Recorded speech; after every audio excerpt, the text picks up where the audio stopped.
Okay, call the regular city council meeting, Monday, March 5th, 2018. Call the meeting to order. Everybody, we're calling the meeting to order. Alderman Putoff. Here. Alderman Putoff. Ferrari. Waldorf. Lukosius. Radke. Sapienza. Payton. Ballard. Mayor Hall. Here. Pledge of allegiance.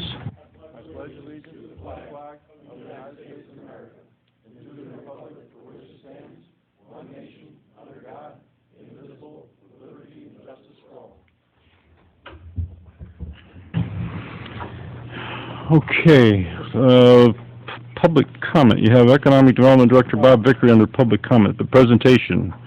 So, presentation, Bob? Thank you, Mayor Harrell.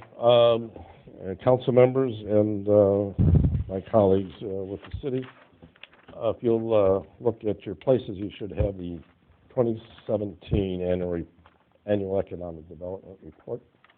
And ask you to turn to page 2. Page 2 will give you an overview of what we do in economic development in a narrative form, so it's a little bit of reading. If you look at also page 3 talks about data, maps, the content that we continually update, how we track our visitors. Flip to pages 4 and 5. These show examples of reports that we receive for further analysis and follow-up. One thing interesting in the lower right-hand corner of page 5, it shows the countries that actually come and visit the website.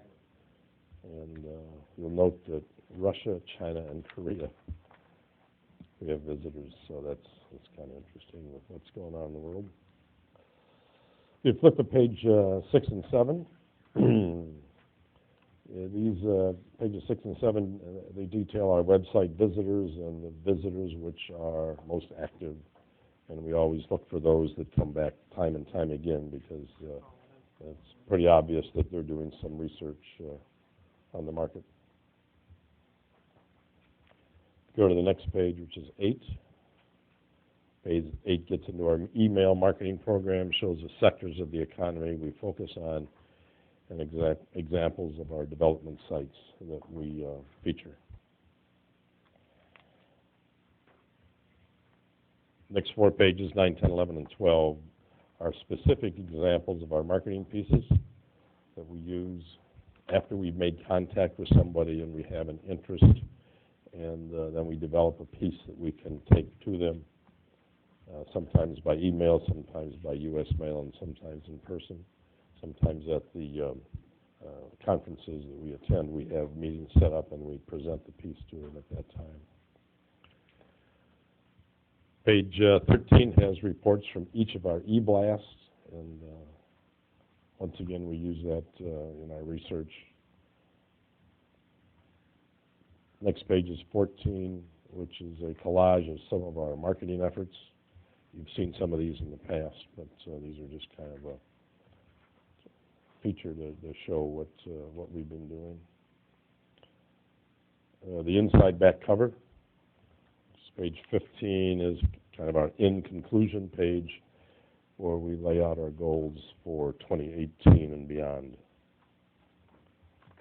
And then the back cover, page 16, is a dramatic aerial photograph of Peru and our contact information. What we will do is we will put this up on our website, and the reason we do that is because this kind of takes Peru to the next level in terms of economic development. There are a lot of cities that have economic development departments, etc. But I would doubt that everybody goes through and do an annual report for the council, and then we can put that up on our website to kind of help, in their minds, raise us to the next level in terms of economic development and the work that we do. Bob? Yes. I think it's an important piece to show this, at least show us how active and how serious the city is about economic development. Can you also update us a little bit on your references with Buxton and some of the work that they're doing at Sure. this point? Actually, we've been on the phone with Buxton today, and we have a tentative meeting set for Thursday morning at 10 o'clock as a follow-up. That may get extended because they're still working on some pieces. Because of the diversity of the market that we have, I mean, I figured the other day we probably reach out to almost 50 zip codes, and so they have to figure out how to reach into all those zip codes and find out who comes and where they come from. So this is somewhat of a more fragmented zip code market than they're used to. I think they're more used to the larger metro areas or urban areas or suburban areas where there's more density, population density. So we've been working through that today. I asked them for one specific example, and they sent it to me, and actually I just got it. I haven't really reviewed it yet. It's a long piece. But Justin and I have been working with Buxton, and so we're going to review that Thursday morning at 10 o'clock. So we do have some things from Buxton, and we look forward to working with them, especially in May when we go to the conference. Anybody else have any questions? Well, if you don't, I would ask that the report be accepted by the council and placed on file for further reference. I'll make that a motion.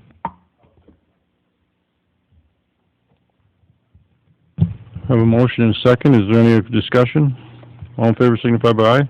Aye. All opposed, motion carried. Thank you.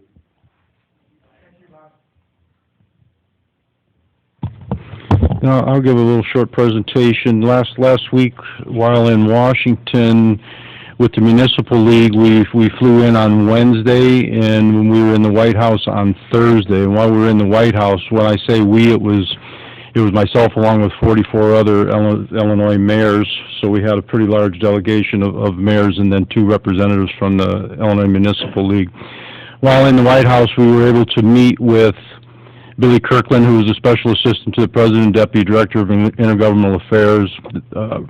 Representing the Environmental Protection Agency was Preston Corey. Representing the Department of Transportation was Anthony Bedell. DJ Gibbons was the Special Assistant to the President on Infrastructure. Department of Veterans Affairs was Chris Cyrick. Rick Dearborn, the Assistant to the President and Deputy Chief of Staff. Housing and Urban Development, Stephanie Fila. And Intergovernmental Affairs, Billy Kirkland. The discussion with Anthony Bedell and DJ Gibbons was basically that the administration is committed to infrastructure and pouring quite a bit of money into the infrastructure. What they did also say was the country right at the moment doesn't have any money to pour into the infrastructure, so the $1 trillion that we're hearing about isn't what it's going to be, because they're looking into much more of a commitment from the states and the locals, and then they're also looking into the privatization of our infrastructure system. Rick Dearborn, the Assistant to the President and Deputy Chief of Staff, he mentioned that as well, and once again, they're definitely pushing the public-private infrastructure money, and I'll get into that a little bit more in a second here. But that's where it was from. It became a little interesting when Stephanie Fila from the Housing and Urban Development spoke. I was sitting right next to the mayor from Cairo, and Mayor Tyrone Coleman. That's pretty much a hot button with Cairo right now, because HUD is pretty much pulling out of Cairo, and it's creating havoc down there. And it was pretty touchy for a while there, and he had plenty to say, and he definitely got it off his chest. So it was a little bit interesting. But then if you move past that, then Alderman Lukosius came out, and we had a meeting through the Illinois Municipal Electric Association and the American Public Power Association. And during that meeting, why I said that I would talk a little bit more about the infrastructure, because the problem, in my opinion, the problem with the infrastructure is we don't know. They're not coming out and saying what they're going to do. If you remember right, when Indiana sold their tollways to, I don't remember if it was Australia or who it was, you know, and the price went up. And that's not what we're hearing. Is there going to be any restrictions on what's going to happen to the price? Because you're not going to have private money unless they can make some money off of it. And we don't know what that number is. So Jim is being in the IMUA board through the city of Peru. He's on the legislation and resolution committee, and one of the resolutions I thought was kind of interesting because everybody in Washington's talking about it right now was Resolution 1805, which in support of public power infrastructure investments. And it goes on to say in the last couple sentences was, however, some want the private sector involved in management and even ownership. APPA strongly believes the federal government should not try to encourage, pressure, or otherwise incentivize states and localities to privatize public facilities, the cost of which would ultimately be paid by the residents and the businesses. Therefore, this resolution expresses adamant opposition to such policies, and that passed. So we had that message, and then that's our marching papers. When we went out, everybody that was there from the IMEA had their marching orders to head to Capitol Hill.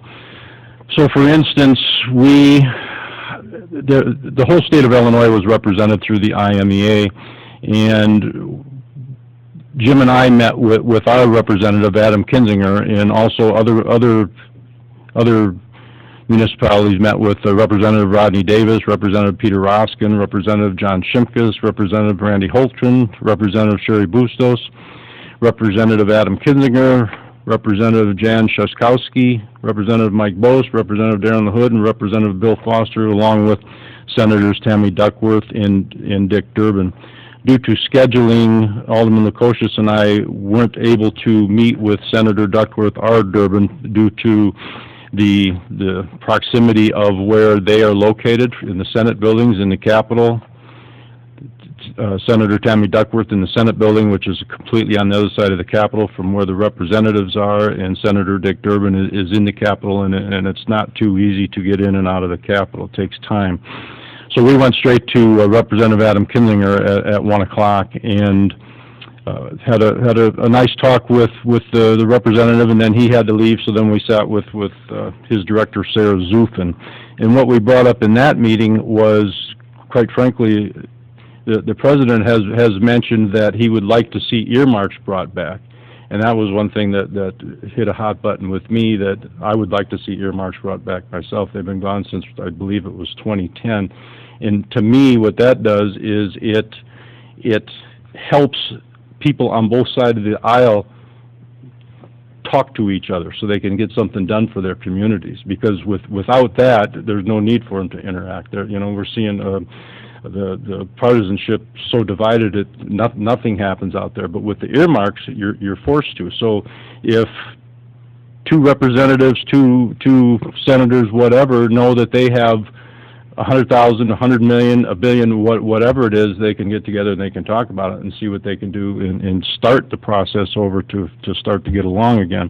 So we made it known to the Kinzinger camp that we supported earmarks very much.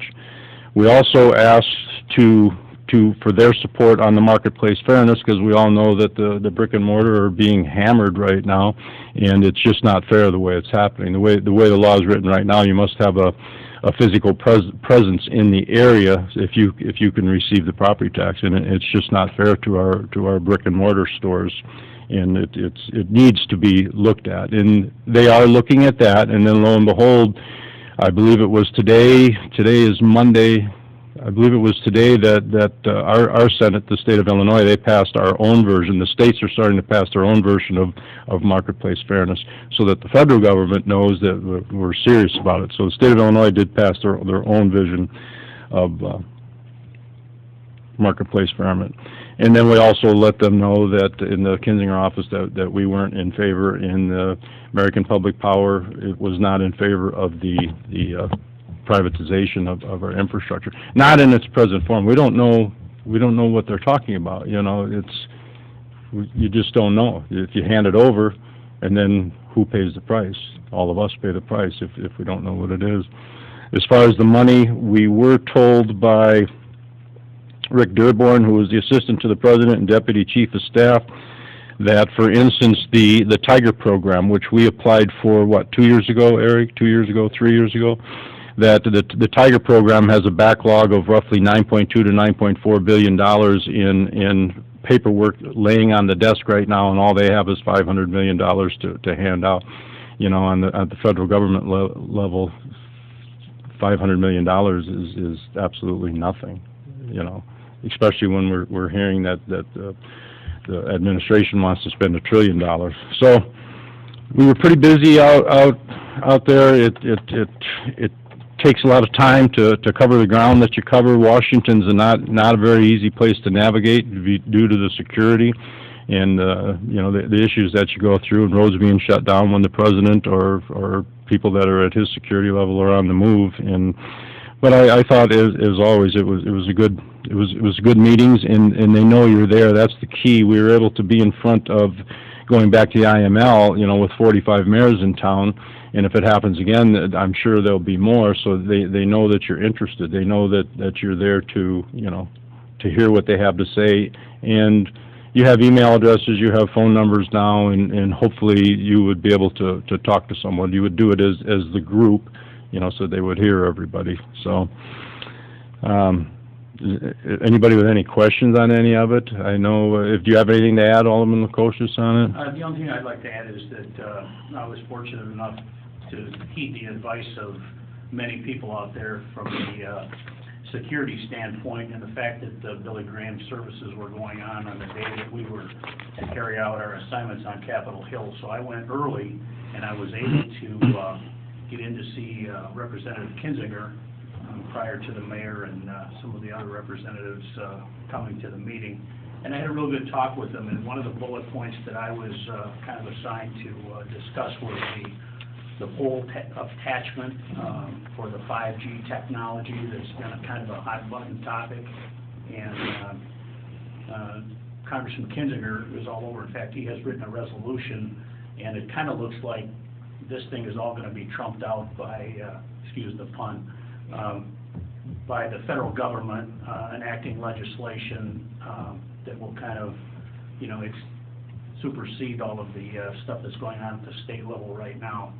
So we really don't know how that's going to come out, but we expressed our concerns with Representative Kinzinger, and he said he would do his best to relay those concerns for the municipalities, especially in our situation where we own all the infrastructure. The other thing was we talked a little bit about the tax bill that was passed and the fact that it did retain tax-exempt financing, which is good for all municipalities and school districts and whatever.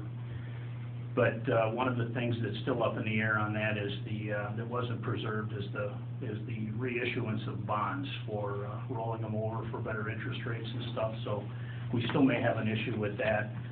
We're going to get some more information from him, but he did say that they were looking into that also. But it was a very productive meeting, and the Congressman was also very interested in our aviation event that's coming up May 19th. And him being a military pilot and flying in and out of the Peru airport on many occasions, he's very interested in coming to that event and trying to promote it and help it in any way we can. So all in all, it was a good meeting. I was very happy to be able to discuss that with him. And what's interesting when you're there is everybody's represented. I was in the cafeteria in the congressional building and sitting at the table and talking to the guy across from me, and he was a sugar beet farmer from Idaho. Says, "What are you guys doing?" He said, "Well, basically what we're doing is there's zero federal money. You know, we receive absolutely nothing. We produce, everything we produce is sold in the United States, and we supply the United States with 70% of our sugar beets. But somebody's looking at changing taking money, doing whatever, I don't know. So he says, we're out here, they have a delegation, and everybody was given their walking papers, and they were given the names that they had to go see, and all they're asking of their people, they're not asking for any money, they're just asking, just leave us alone. That's all we're asking you to do, leave us alone. But the town is absolutely full of those people. You know, you stand in line for half hour or more just to go through security, just to be in the building so that you can go see your person. Then you stand in line outside the door. It's a nonstop revolving door in all those offices, and they're quite busy. And quite frankly, you know, when people think that nothing happens, when you look at how it happens out there, I don't know how anything ever happens out there. So there are people actually in the White House now? From all the press we see, there's nobody working there anymore. On the tour through the actual White House, they keep you in areas, you were in the East Wing, and they keep you in areas where you're not really seeing anybody. But the meeting for the IML that we met with all these representatives was in the Eisenhower building, which is the executive office building, which is to the west of the White House. It's connected, but it's to the west of the White House. Beautiful building if you've ever been out there, and the inside is more beautiful than the outside. And that building is packed full of people, and there's a lot of military in there, and it's a pretty impressive place. A lot going on, so a lot of people with a lot of places to be. So that's just a little report on what went on out there, and once again, it's like anything. You can't always put a handle on exactly what happened, but they know you were there. You know, that's the way it works in this industry. So anyway, if there's no questions, we'll go on to, do I have a motion to receive the minutes and place on file? So moved, Your Honor. Do I have a motion and a second? Is there any discussion? All in favor signify by aye. Aye. All opposed, motion carried. Do I have a motion to receive the activity reports and place on file? So moved. Do I have a second? Second. A motion and a second. Is there any discussion? Yes, Your Honor, I'd just like to bring it to everybody's attention again on the police report, the accommodations in the back. I hope everybody gets to read these because they go above and beyond their call of duties. Thank you. Okay, anything else? All in favor signify by aye. Aye. All opposed, motion carried. We'll move into committees, Finance, Safety Services, Chairman Peloff. Alderman Radke, would you handle the disbursements, please? Yes, Your Honor, total disbursements for March 7, 2018 are $1,580,433.36. I move this report be received, placed on file, and bills paid in the usual manner. I'll second. Have a motion and a second to receive the disbursements, place on file, and pay the bills in the usual manner. Is there any discussion? Have a roll call, quick call the roll. Alderman Putoff. Aye. Ferrari. Aye. Waldorf. Aye. Lukosius. Aye. Radke. Sapienza. Payton. Aye. Ballard. Aye. Motion approved. Your Honor, tonight we have a motion to award the balance of the fiscal year 2017 facade program to Premier Properties in the amount of $31,736.70. If you recall, that's the old West Clocks property. They installed new windows. They met the requirements of the facade program, and that's basically in anticipation of the opening of the Star Union Spirits. So we'd like to, again, put that out for a motion. Second. Have a motion and a second to award the balance of the FY17 facade to Premier Properties. Is there any discussion? Have a roll call, quick call roll. Alderman Putoff. Aye. Ferrari. Aye. Waldorf. Aye. Lukosius. Aye. Radke. Aye. Sapienza. Payton. Aye. Ballard. Aye. Motion approved. Next item, Your Honor, tonight we have a motion to authorize the approval of KTJ engagement letter with conflicts, waivers, and consents, the billing rates, the expense schedule for legal work for the multi-jurisdiction shared police services project for the City of LaSalle, City of Peru, City of Oglesby, City of Spring Valley, and authorize the mayor to sign the applicable conflict waivers on behalf of the City of Peru. Chief Burnby, can you just give us a synopsis on what that involves? Yes, the committee of 4 members from each of the cities of LaSalle, Peru, Oglesby, and Spring Valley have had several meetings now with regular sessions and committee reports, and it was unanimously decided to seek the services of Kleinthorpe and Jenkins Law Firm. As everybody knows, they are a municipal law firm, and they currently or have done work for all 4 of the cities. and they have lawyers that specialize in intergovernmental agreements and that sort of thing to guide the process. And so as long as the cities are continuing to move forward, we, as a committee, are each going back to the respective councils asking to hire Feinthorpe and Jenkins to be special counsel, and then each city attorney will be local counsel and will be up to speed by Feinthorpe and Jenkins to present any recommended intergovernmental agreements that we should have for planning process, and then if the project actually continues and what might come down the road. There's a detailed engagement letter, and the conflicts waiver is, since they'll be working for all 4 communities, that each community recognizes that and waives any potential conflict. But our local attorneys from each town will certainly be copied and everything and up to speed, and can advise the council additional.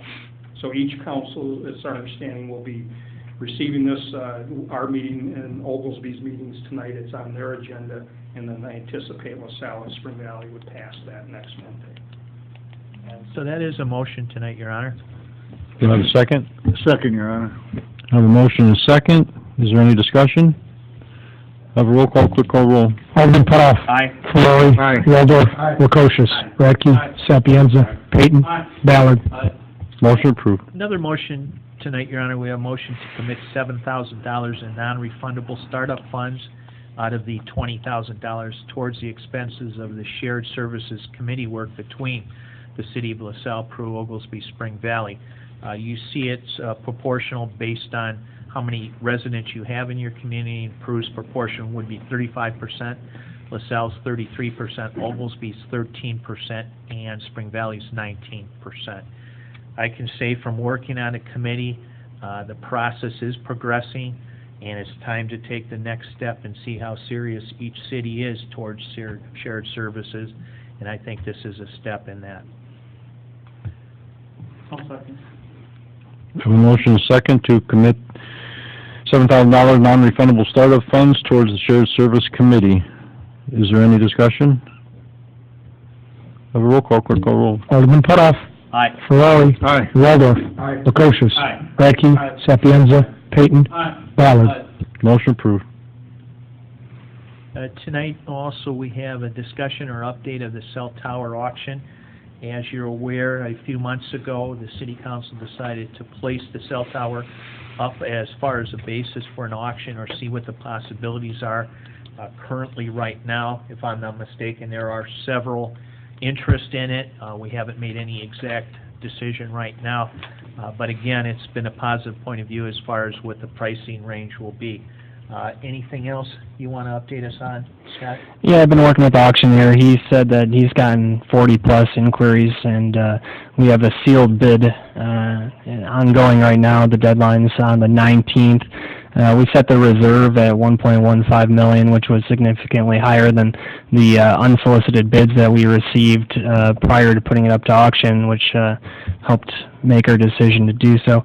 And so far we've gotten one bid in, which is significantly higher than the reserve. So our auctioneer also expects at least 3 to 4 more bids before the auction ends.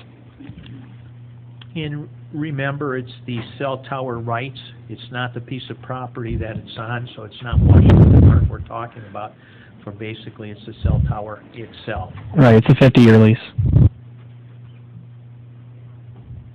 Okay, Alderman Payton, will you take a look at... I'd like to make a motion to approve an offering of voluntary vision and life insurance for the employees of the city. Would you like to expand on that? Sure. It would be offered through a broker, Ryan Cox, who does our other voluntary benefits. So this would be offered through Sun Life and with a vision network of VST that a lot of people are familiar with. The employees would be given 3 options to choose from based on level of benefits. It would be an employee paid benefit where the premium is paid 100% by the employee. In addition to that, we can get reduced vision rates if we were to also offer voluntary life insurance plans. So we are looking into those options as well. And again, that would be voluntary, and the premiums would be paid for by the employees. Looking at an expected effective date of April 1st, maybe I just signed one could copy. be I May didn't 1st, sign- though. You had 5 of them or something. Okay, I have a motion, I don't have a second. I second, Your Honor. Okay, is there any discussion? All in favor, signify by aye. Aye. All opposed, motion carried. Your Honor, I'd like to make a motion to approve a $250 donation to Omni Arts. I'll second that. I have a motion and a second to approve a $250 donation to Omni Arts. Is there any discussion? Have a roll call, clerk call roll. Alderman Putoff. Aye. Ferrari. Aye. Waldorf. Prokosius. Radke. Sapienza. Peyton. Ballard. Motion approved. In addition, Your Honor, the preliminary budget is out. Justin has copies of that here. Forward that to the city council. We again will discuss this at the next finance meeting, March 14th at 4 p.m. So if there is any council members available to give us input and kind of give us the timeline, Justin, of where the budget will go and where we'll be. Yeah, so as Alderman Putoff said, we did release the first draft at the last week's finance meeting, and already had some minor changes to it, so it'll be a second draft at next finance meeting that we'll discuss, and I'm hoping to send out an electronic version here shortly this week too, so everybody has that availability as well. Going forward from there, we'll hopefully review the second draft on the 14th. After that, a final draft will be produced at the next meeting, and we will move forward with the budget hearing in the middle of April. I don't have the specific date in front of me, but it'd be depending on how it falls, either the first or second meeting in April. And well, also with that meeting, we'll have the budget amendments for fiscal 17, or sorry, for fiscal 18, that we'll go through as well along with that hearing. And it really is the game plan for what the city will be doing in the next year. There's, I think, nearly $7 million of infrastructure that's placed towards the budget and quite a few items. So I do encourage all council members to review it. Yeah, I was just, one thing I'd like to add, I just forgot to before, but right now, obviously, we're, the drafts include a balanced budget with a minor surplus in each fund. Okay, That's all, Your Honor. nothing further? Yeah. Okay, Public Services, Chairman Waldorf. Your Honor, the Public Services Committee has no report this evening. All right. Report City Attorney, ordinances, resolutions. First, Your Honor, I have minutes of a public hearing on petition of Eugene M. Judge Jr. concerning property located at 4234 Mahoney Drive, Peru, Illinois. Petitioner requests a variance under section 11.09B3 of the City of Peru subdivision and site development regulations to allow for demolition of an existing commercial building on the property and installation of an automatic car wash with on-site stormwater detention. It was unanimously recommended to the City Council. Do you have a motion to receive the minutes, place on file? So moved, Your Honor. Second, Your Honor. Have a motion and a second to receive the minutes, place on file. Is there any discussion? All in favor, signify by aye. Aye. All opposed, motion carried.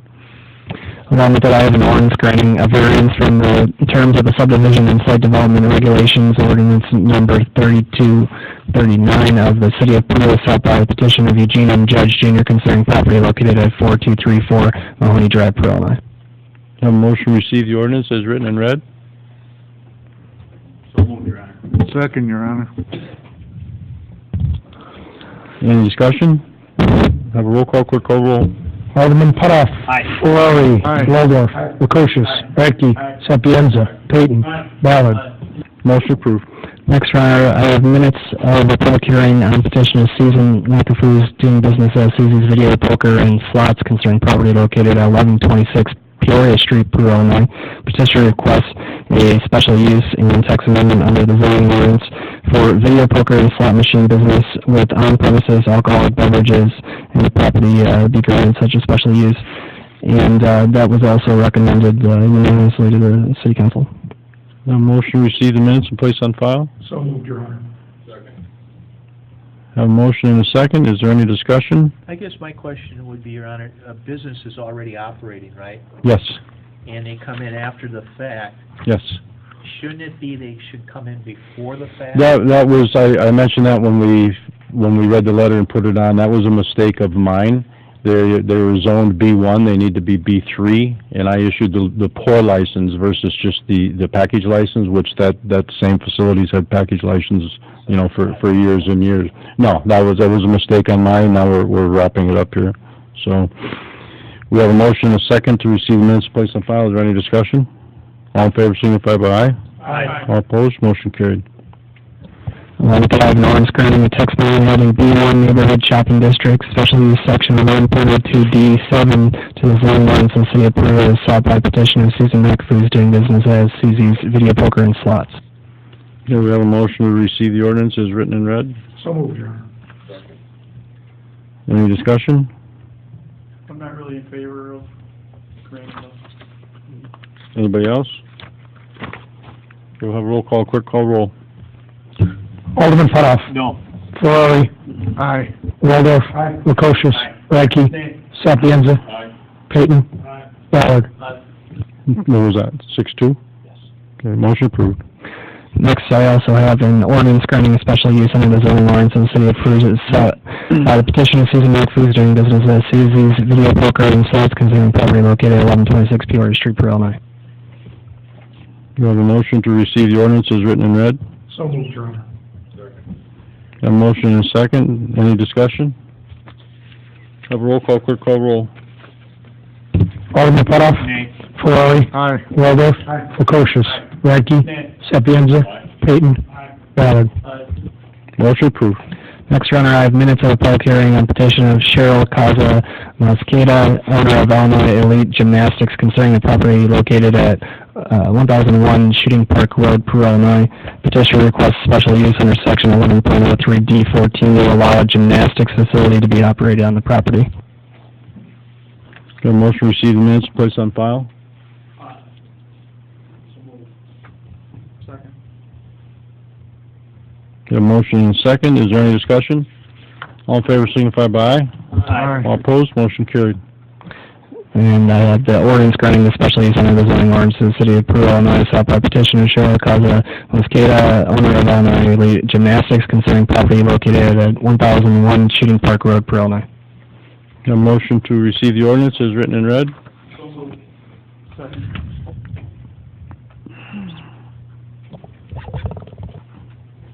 Any discussion? Have a roll call, quick call roll. Alderman Putoff. Aye. Ferrari. Aye. Waldorf. Aye. Lukosius. Radke. Sapienza. Peyton. Aye. Ballard. Aye. Motion approved. Next, Your Honor, I have a resolution authorizing settlement with J&O Oil, Inc. and Huntsman International, LLC, concerning pollution litigation. These are two cases that we worked with on with outside counsel. With J&O Oil, it had to do with some leaking underground storage fuel tanks back from 1994. And with Huntsman, the same situation, leaking underground storage tanks back in 1986. So it was quite a while ago. They're both either working with the EPA or have worked with the EPA and complied fully and received their no further remediation letter. But we are working basically towards our city ordinance violations on those matters. Okay, we have a motion to receive the ordinance as written and read. So moved, Your Honor. Second.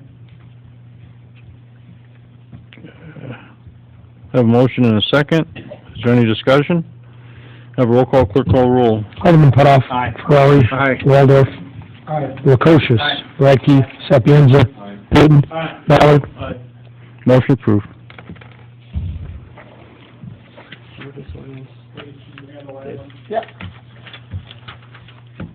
The next ordinance is an ordinance amending Chapter 3 of the Peru City Code regarding administrative adjudication system. Chief, can you update the council? Yes, this ordinance we passed in 2012 and was prepared by one of the lawyers at Feinthorpe and Jenkins, who's advising municipalities throughout the state on their administrative adjudication system. Periodically, we communicate with them just to see if there's any tweaks that need to be made on the ordinance based on any change in law. And there is one addition that gives the hearing officer more specific authority rather than assign court costs, but to assign a range of fees and fines. The concern is we're not really a court and rather using the terminology of court costs and assessing. So there's just a minor language to that. And then there's about 4 or 5 of the penalties that have had a slight increase. I think we were a little low on some of the retail theft charges where the fines were so minimal, it really wasn't a deterrent or appropriate. So we just tweaked those fines very little bit and are more traditional with what most communities are doing. Also, if you look, the fine is a lot greater with property maintenance issues, what I think Yes, is very important to get people's attention on. That's when we raised from if somebody would be cited for any type of property maintenance, and had a prepay option where they could come in, it was just $100, and that wasn't very meaningful. We had a situation where someone was actually just coming and paying that, and not remedying the situation. So now the prepays for those type of violations is $250, or up to $750. And then, of course, we can always elect not to go to administrative adjudication and file a complaint in circuit court.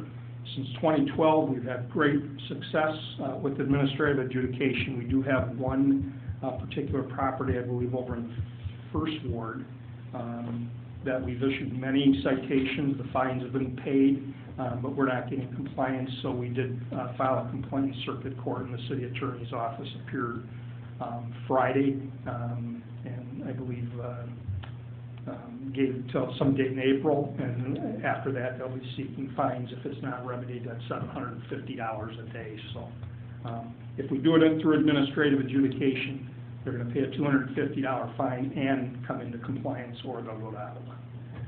And also, Chief, is the truck route violations are much greater, and I think that's effective as the amount of trucks we've had gone through residential areas has been quite a bit, so hopefully getting the attention with a $125 fine will be a lot better. We did originally been doing it at $75, and we have a zero tolerance. The officers, they don't have discretion on that. If they see a truck off the route, they have to write a citation. And when we do that, those same truckers obviously are not coming back and going off the route.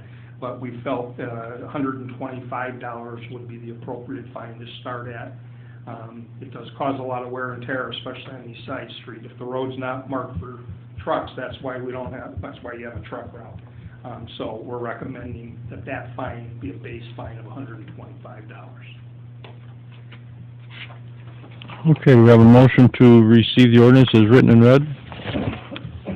So moved. Second, Your Honor. A motion and a second, is there any discussion? Have a roll call, clerk call roll. Alderman Putoff. Aye. Ferrari. Aye. Waldorf. Aye. Prokosius. Radke. Aye. Sapienza. Payton. Ballard. Motion approved.